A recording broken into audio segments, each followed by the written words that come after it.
No, don't get up. Kneel, maybe, but no standing ovations. How you doing?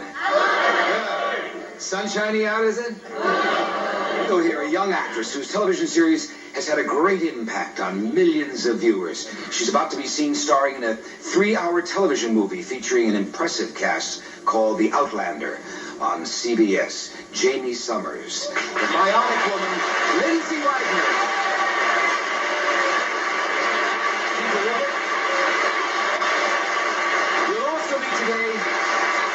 Very impressive young man named Ron Samuels, the young man who is responsible for guiding the careers of some of the top names in Hollywood. He manages Lindsay Wagner and Barbara Carrera, as well as Wonder Woman, Linda Carter, who is Mrs. Samuels. He's got a nice job, hasn't he? He's currently the executive producer of Lindsay's film, The Outlander. He's a super manager and television producer, Ron Samuels.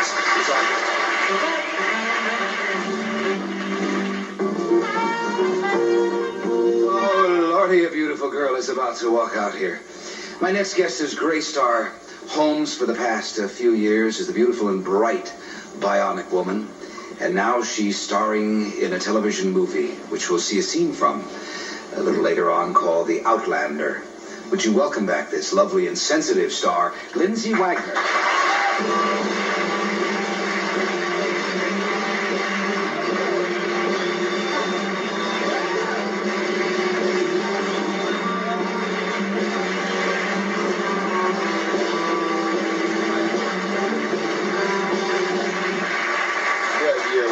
Wonderful. Thank you. That's a nice outfit. Are you a rider? Are you a horsewoman? Yes, that too. Are you? You live out at the beach too, don't you? Yes. Do you ever hop on a horse and ride those sands? Oh, I wish I could. I've seen that in movies. I've always wondered what people ride by girl my with house. Hair flying in the breeze. Yeah? Except the people who have the horses live down on Point Doom. And like my orchestra leader, Mort Lindsay. That's where he is with his horses. Yeah. Oh yes. Well, look for the blue house on your way down. Oh. I'm glad to see you again. Is life all changed now with no more series? And oh, has it changed? Is it hard when a family like that breaks up, Lindsay, after years of being together, and you all say, "We'll see you soon, we'll all stay in touch," and do you? Well, I think we were all a little smarter than that. You know, we knew it was going to be rough to see each other again, so we just cried a lot. It is tough, isn't it? Yeah, and then to go on to another show when you can't put everybody back together again, it's really disorienting. It was very strange doing the movie, although I worked with some very nice people. Walk on the set and just, the Pavlovian thing alone, just you expect to hear this voice and you expect to have a laugh at this point from there to there because there's always somebody who gets you before you get to, everybody's like, who are you? My name's Ian. It was really And they're newcomers, and that must be a little inhibiting about letting yourself out. Exactly. Because once you're with a family, that's right. like you all can people just around here, you know everybody. Especially when you're a little crazy anyway. It's true. I've heard it said that a star on a television series will spend more time really with their co-workers on a set than they do almost with their spouse who is waiting at home.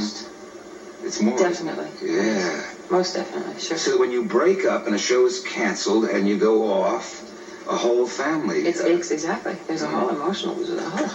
And what I hear folks say that you're kind of a recluse in a sense. Yeah, I suppose. You've kind of shut yourself away there. Yeah. And do you lose touch with a lot of friends over the years when you're doing a series? You can't spend as much time as you should with them? Yes. I don't have a lot of friends, but the friends that I do have are like family. And we don't ever lose touch that long, for that long a period of time. Although it does happen. I mean, I lose touch with my family and my family, my blood family as well as my... What are the benefits to being canceled? We always hear about the desperation. Oh, no desperation. Benefits are you get your life back. Yeah. Well, I'm just starting to see what I like these days, what interests me. I mean, for 3 years, we're talking about 3 years now, where I did nothing but the series and no outside activities. I did occasionally have an opportunity to travel, maybe like 3 times, do something, go to Hawaii and just lay out on the beach and recuperate for a couple of weeks. But that's really what all your time consists of, is recuperating. has nothing to do with really having that much fun. And You're enjoying I don't know. I'm just starting to find out what it is I like to do these days.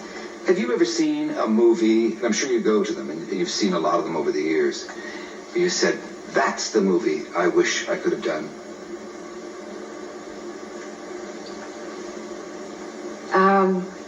Yes. I'm sure I have. Yes. I think They Shoot Horses was one of them. Yeah. Things that you can. I think you feel that way about a film that you look at and you watch and you can totally empathize with that person and sympathize with the emotions that they go through. The whole. You're single now. Yes. Do you find fellas are intimidated by you unless they're equally as successful as you are? I don't know. I don't go out very much. That's a tough situation in this town. I mean, I would think that people maybe who aren't as public as you are. Well, I really don't see that many people, and I just haven't met that many people. And the people that I do know and see are people who know me, Lindsay Wagner, Could you be happy? And so that's, I don't have that. Could you be happy with someone who's not in the same business you're in? I think so. I think I Do you know many people What's who are? important, I think, is somebody who's involved in their own life. That's what I need, is someone who's really involved in, whether it's, no matter what it is, but, who's got a good, strong sense of their own life. Tell us about The Outlander. Okay. What is it? It's a movie that we've done for CBS, and it's a 3-hour film about one of the first women doctors in the country. It's a docudrama. It's the struggle of a woman in those times. I mean, women think they had it hard today. Think about 1920, 1930. It was rough, and she became a doctor. And how'd they make house calls? Pardon? How'd they make house calls? Who? In 1920, a woman doctor. Well, in an old Model T Ford. Yeah, or by foot. Yeah. She was in Boston for a while after she got out of med school, but her roots were really she was from an orphanage, in a very poor element, and she had a very bad experience as a child with a folk healer because the orphanage could not afford to have a doctor. A doctor came and he wouldn't service the children because they couldn't pay him out front. So he said, well, forget it. So here's all these kids dying of what was it? It was a yellow fever or something like that. Yeah. And then they brought in it was a folk healer they had in those days up in the Appalachian Mountains. And they were called grannies. And they were kind of like the witch doctor, but they dealt with herbs and old-fashioned remedies. Well, old-fashioned things that people are doing today. Right. I mean, seriously, all the herbs and the roots and the things and the acupuncture and all this stuff that was going on then that people consider to be just, where today people start to take a peek at it and saying, well, maybe there's something in this stuff that's been around for hundreds and hundreds and hundreds and hundreds of years. And anyway, up in the Appalachian Mountains is where she finally ends up going. She decides, I can't take this rich Boston thing. It isn't for me. I went to med school to help poor people, and I got involved with a man, and I got married, but this isn't really where I belong in this wealthy atmosphere. I should be helping the poor people next. But she goes back to true story? Yes, based on true story. And Ron has assembled quite a cast with you. And yes, it's wonderful. Jane Wyman, Dorothy McGuire. Gary Lockwood. Let's see a scene. There's a sick room scene, and sick room scene with Dorothy McGuire. Yes, Dorothy McGuire was the woman that raised me in the orphanage, whom I went back to find, and I found her in this condition. And Jane Wyman is the granny. Lindsay Wagner, The Outlander. Watch it. Effie? What's she doing here? No, Effie. Effie, what are you doing to her? Effie, it's Meg. It's me, Meg. Would you get that away from her? Effie, what is it? What's wrong? Meg. Yes.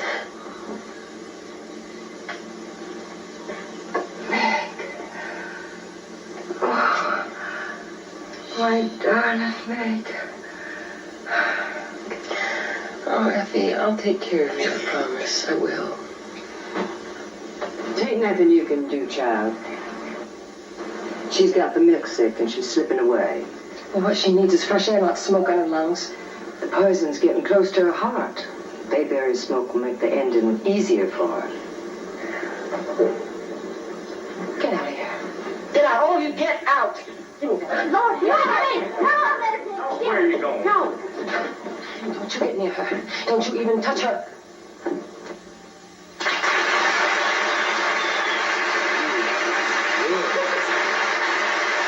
going to watch that one.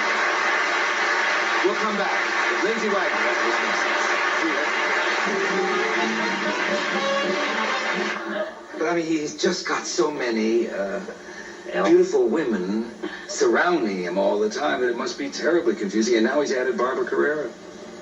Did you know that? I've got to talk with him. I know. How does he do it? Welcome a man whose style is more Midas than modest. Ron Samuels.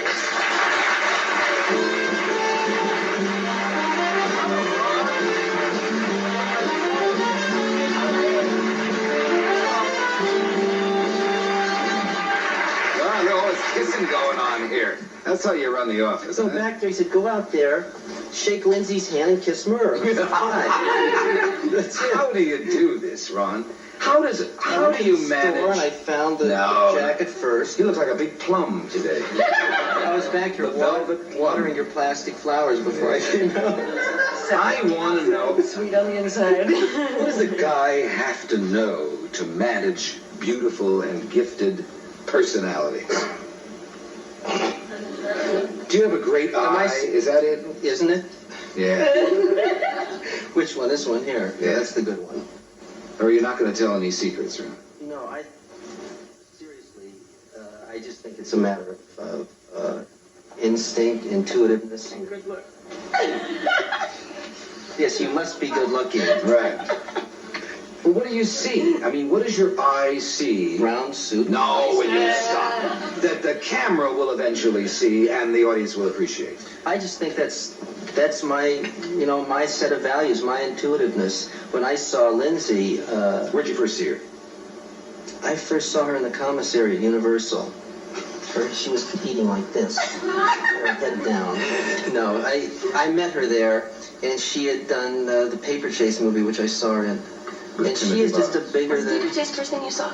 Yeah. Or did you see two I people saw two first? people after that. Okay. Yeah. And when I saw her in that film, she was a movie star. There was no question about it. She's the kind of person that can be on television and in feature films and sustain in both media. Just like John Travolta's making it in so huge in films, but he could do television too and it wouldn't affect his film career. Is it eyes? I think it's a combination of a lot of things. It's what she generates. It's her eyes. It's her whole ambience. It's she won an Emmy. Was it last year or the year before? The year before. I just gave it away this year. Yeah. Off a television series that is very difficult for people to give you dramatic credibility, and yet everybody recognized what kind of an actress she is, and she won an Emmy for that series, which I think is really neat. For some people, though, I mean, you see beautiful people. I mean, and there are many walking. But something happens when they step in front of that camera that doesn't register. Yeah. And yet others, you can sit in a room, I've seen it a million times, and lights come shooting out of their face. She's got the magic. She explodes when you see her on a screen. She's magical. We've done appearances where she walked up on a stage to do a personal appearance, and they tore the place down. I mean, just by walking up and saying hello. She's just one of those very gifted, special people like the Lauren Bacalls and the women like Jean Tierney and some of those ones from the other, in the past. I agree. Those classic talents. Now, can I use the car tonight? Do you have an overall plan, Ron, for every one of your stars? I mean, do you know where Lindsay Wagner is going to be next year and the year after, and Linda Carter and Barbara Carrera? Do you know Do you have a plan, or do you wing it day by day? No, I never wing anything. I think what we discuss, we try and, generate a career for longevity, to build and continue to grow, doing the kinds of things that you feel you're proud of, things that have credibility. And I think when you start winging it, and a lot of people roll the dice and throw things out and take whatever comes along, and while they're real hot, they go and they'll do commercial endorsements that they don't really believe in. They burn themselves out very quickly. In the case of somebody like Lindsay, I think she's so talented and so credible as an actress that as she matures, I mean, she's a woman, but I mean, I want to say... I said as she matures and she went... Yeah, I mean, as she gets older... I guess it hasn't started yet. No, as she gets older, she's the kind of actress that I think will always be able to work.